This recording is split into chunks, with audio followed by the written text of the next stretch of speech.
గారికి, అనలిస్ట్ విశ్వనాథ్ గారికి, వైఎస్ఆర్సీపీ నేత వెంకటరెడ్డి గారికి నా నమస్కారాలు. ఈరోజు మా అధినేత జన్మదిన రోజు కాబట్టి మనందరికీ తెలుగుదేశం పార్టీ తరఫున కూడా బాబు గారికి వెంకటేశ్వర స్వామి ఆశీస్సులతో మరింత ఆరోగ్యంగా ఉండాలని కోరుకుంటూ వారికి పుట్టినరోజు శుభాకాంక్షలు. ఈరోజు రాష్ట్రంలో ఒక రకంగా చెప్పాలంటే 46 డిగ్రీల వేడిలో కూడా పూర్తి స్థాయిలో 50 డిగ్రీల వేడితో రాజకీయ నాయకులు తిరుగుతున్నారు.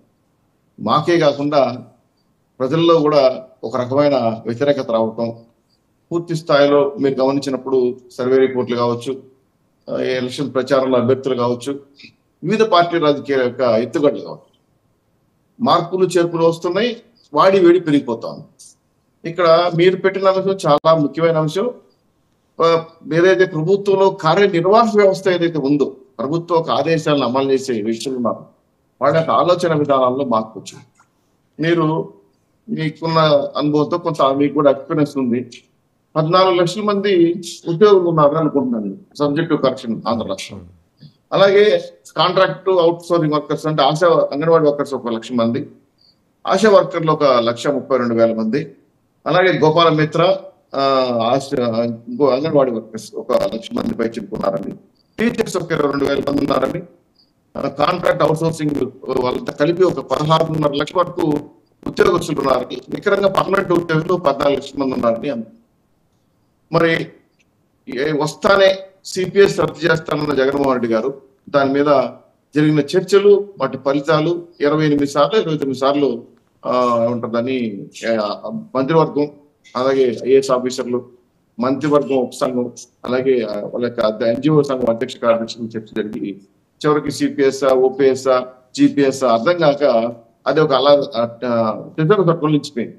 సరే చివరికి జీతాలు డిఏలు పెంచండి అని అడిగినప్పుడు కూడా టీఏలు 10 డిఏలు పెండింగ్ ఉన్నాయి. తెలుగుదేశం పార్టీ బిల్లు 42% ఫిట్మెంట్ ఇచ్చాం, కనీసం అదనా ఇవ్వండి, పాచితాలనే ఇవ్వండి తీసుకొచ్చే పరిస్థితి వచ్చింది. సరే మీరు ఉద్యోగస్తులు ఎందుకు ఈ విధమైన అభిప్రాయానికి వచ్చారంటే, గతంలో చాలా సార్లు వాళ్ళ 1వ తారీఖు ఇంటి జీతం వచ్చేది. ఈ మధ్యకాలంలో ఒడిదుడుకులు బాగా వచ్చాయి, జీతాలు తిరిగి రాక, అప్పులు ముట్టక, వాళ్ళు జీతాలన్నీ ఇవ్వండి సార్ అని రిక్వెస్ట్ చేయడంతో వాళ్ళు దాచుకున్న డబ్బులు, జిపిఎస్ డబ్బులు కానీ, ఈపీఎస్ డబ్బులు కానీ, అలాగే లీవ్ డబ్బులు కానీ, మెడికల్ డబ్బులు కానీ, వాళ్ళ వ్యక్తిగత ఖాతాలో ఉన్న డబ్బులు కూడా 32,000 కోట్ల రూపాయలు ప్రభుత్వం తీసేసుకుందని చెప్పి ఒక లెక్క. సో పూర్తి స్థాయిలో అటు ఇటు కాకపోయినా ఒక 90% ఉద్యోగస్తులు ప్రభుత్వ వ్యతిరేకంగా ఉన్నారు. కొంత టీచర్లు వాళ్ళని వైన్ షాపులుగా పెట్టడం, స్కూళ్ళన్నీ కూడా మెర్జ్ చేయటం, కొంతమందిని వేరే శాఖలకు బదిలీ చేయటం, అలాగే ఇది కింది స్థాయిలో 4th and 5th and 6th ఉన్నటువంటి ర్యాంకుల్లో ఉన్న వాళ్ళని ఈ విధంగా చేశారు. మరి వైట్ స్కాలర్స్ ఉన్నారు కదా, సెక్రటరీ చుట్టూ పనిచేసిన వాళ్ళు, అలాగే కొంత బ్యూరోక్రటికల్ సంబంధాలు ఉన్న వాళ్ళు, పిఎల్ లైన్ స్థాయిలో ఉన్న వాళ్ళంతా కూడా ఏంటంటే సరైన సౌకర్యం, ఇప్పుడు వాళ్ళు హెచ్ఆర్ఏ కానీ, వాళ్ళ కుటుంబాన్ని నిర్వహించాల్సిన జీతభత్యాలు కానీ చాలా ఇబ్బందికరమైన అంశాల్లో వాళ్ళు నలిగిపోయారు. ఇది బయటకు చెప్పుకోలేక చెలో విజయవాడ పెట్టారు టీచర్స్ లాంటి వాళ్ళు, ప్రభుత్వ ఉద్యోగులు చెలో విజయవాడ పెట్టారు.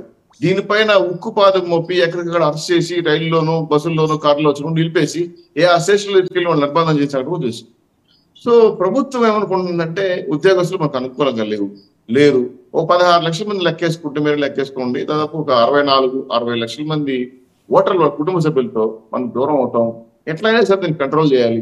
అలాగే నాకు తెలిసి పోస్టల్ సిబ్బంది అంటే పోస్టల్ ద్వారా ఓట్లేసే సిబ్బంది కూడా 1,50,000 నుంచి అటు ఇటు ఉంటారని సబ్జెక్టివ్ కరెక్షన్. 3,30,000 అండి లాస్ట్ 2019 ప్రకారం, 2019 లెక్కల ప్రకారం 3,30,000 మంది కొంచెం అటు ఇటుగా ఉంటారేమో ఇప్పుడు. 3,30,000 మంది ఇంచుమించాం సగానికి. అంటే ఎంప్లాయీస్ మేజర్ గా బ్యాలెట్ ఓటుని బేస్ చేసుకుంటారు. ఈ బ్యాలెట్ ఓటుకి సంబంధించిన డీటెయిల్స్ అని కూడా మన కిరణ్ గారు చెప్పారు, నిన్న మళ్ళీ రిపీట్ చేయడం కరెక్ట్ గా.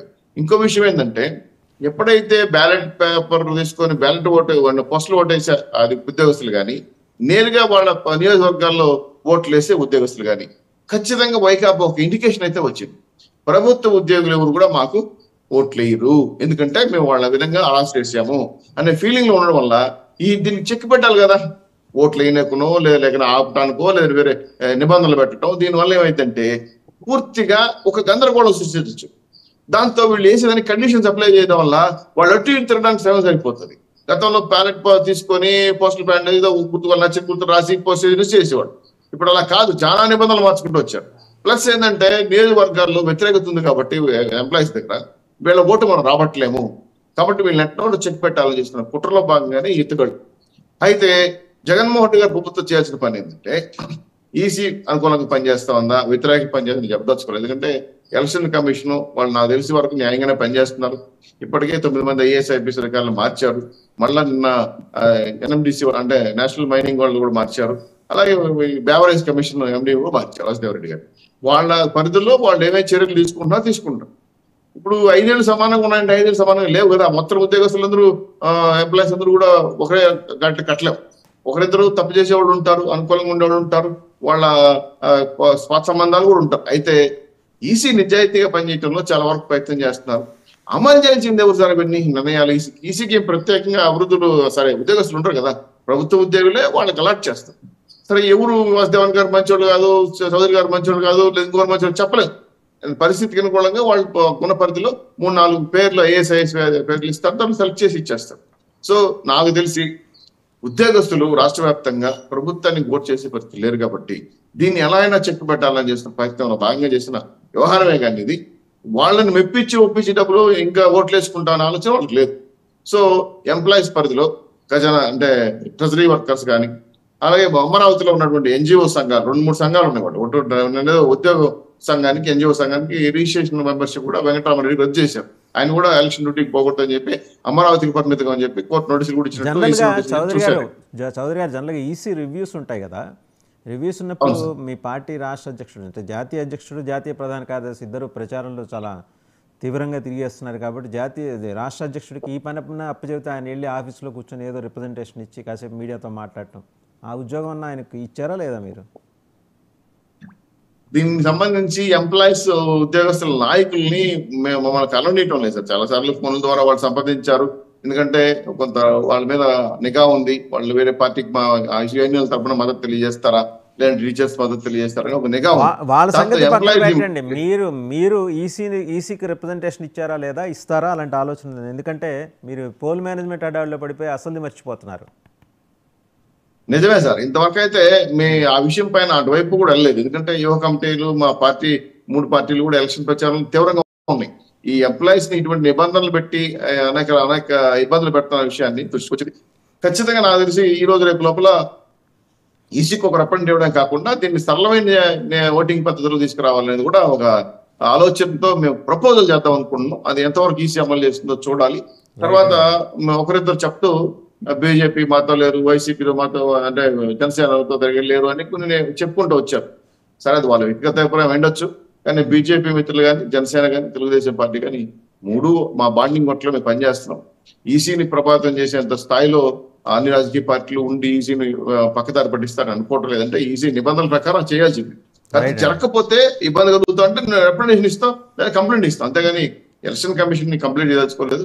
నాకు తెలిసిన వరకు మీనా కుమార్ గారు 99% మీరు నాకు ఆయన ఫోన్ నెంబర్ తో చిన్న మెసేజ్ పెడితే కూడా ఒక 1 hour లో రిప్లై పెట్టాడు. అంటే ఒక ఎలక్షన్ కమిషన్ స్థాయిలో వ్యక్తి ఒక చిన్న కంప్లైంట్ ఇస్తే 1 hour లో నాకు రిప్లై పెట్టాడు. నేను ఎవరో తెలియదు, నా పేరు తెలియదు, ఊరికే జస్ట్ నా టెక్స్ట్ మెసేజ్ చేశాను. సో నాకు తెలిసి అలర్ట్ గానే పనిచేస్తున్నారు ఏసీ వాళ్ళు, వాళ్ళ మీద కంప్లైంట్ చేయదలుచుకోవాలి. కాకపోతే ఏంటంటే రాష్ట్రంలో ఉన్న కార్యనిర్వాహక వ్యవస్థను అలా అలిగేట్ చేసినప్పుడు ఒకరిద్దరు మీరు అన్నట్టు అభియోగాలు ఉంటాయి. వాళ్ళు ఖచ్చితంగా వాళ్ళకి కొంతమందికి అనుకూలంగా పనిచేస్తారు. వాటిని ఏరి మనం గుర్తించి ఈసీకి ఇవ్వగలిగితే వాళ్ళని తప్పించడం లేదంటే వాళ్ళకి టోటల్ గా రాష్ట్ర ప్రభుత్వానికి వ్యతిరేకంగా ఉద్యోగులు ఉన్నారు కాబట్టి దాని 100% మా 3 పార్టీలు క్యాచ్ చేసుకుంటాయి. ఎలక్షన్ కమిషన్ ఇంకా బాగా పనిచేస్తుందని నమ్మకం మాకు ఉంది. ఎవరో ప్రభావితం చేశారు కాబట్టి, ఎవరో ఇంకోరు ఇన్ఫ్లుయెన్స్ చేస్తున్నారు కాబట్టి ఎలక్షన్ కమిషన్ తప్పుదారులు వెళ్తా ఉంది, సరిగా పట్టించుకోవటం అంటే అన్ని ఇప్పుడు ఎలక్షన్ కమిషన్ ఎంత నాకు తెలిసిన ప్రతి ఒక్క విషయం పైన చాలా పర్ఫెక్ట్ రియాక్ట్ అవుతున్నారు, ఇమీడియట్ గా సమాధానం ఇస్తున్నాయి. నేనైతే నా వరకు అయితే వ్యక్తిగత వెంకటేశ్వర రెడ్డి గారి దగ్గరికి వెళ్దాం ఒకసారి, మళ్ళీ మీ దగ్గరకు వస్తా. వెంకటేశ్వర రెడ్డి గారి దగ్గరికి. వెంకటేశ్వర రెడ్డి గారు ఒక్క నిమిషం ముగించేస్తాను సార్. ఏదైతే జగన్మోహన్ రెడ్డి గారు ప్రభుత్వం నిర్ణయాలు తీసుకొని ప్రభుత్వ వ్యతిరేకంగా వ్యవహారాలు చేసిందో వాళ్ళ మీద ఉన్న నిఘా వ్యవస్థ మీద కొంత సరళం ఇవ్వాల్సిన అవసరం ఉంది. ప్లస్ ఉద్యోగస్తులు తప్పకుండా వైకాపా వ్యతిరేకంగా వేస్తారు నమ్మకం మాకు ఉంది సార్. తెలుగుదేశం వైపు అది అనుకూలంగా ఉంటుందని మీ ద్వారా విజ్ఞప్తి చేస్తుంది. వెంకటేశ్వర రెడ్డి గారు, ఇప్పుడు జరిగిన వివాదం అంతా మీ చుట్టూనే, మీరు ఈసీని కూడా ప్రభావితం చేసే స్థాయిలో మీరు బలపడ్డారు అని నిజంగా అంటే ఒక 5 ఏళ్ల వ్యవధిలో వ్యవస్థల మీద మీరు సాధించిన పట్టు తెలుగుదేశం పార్టీ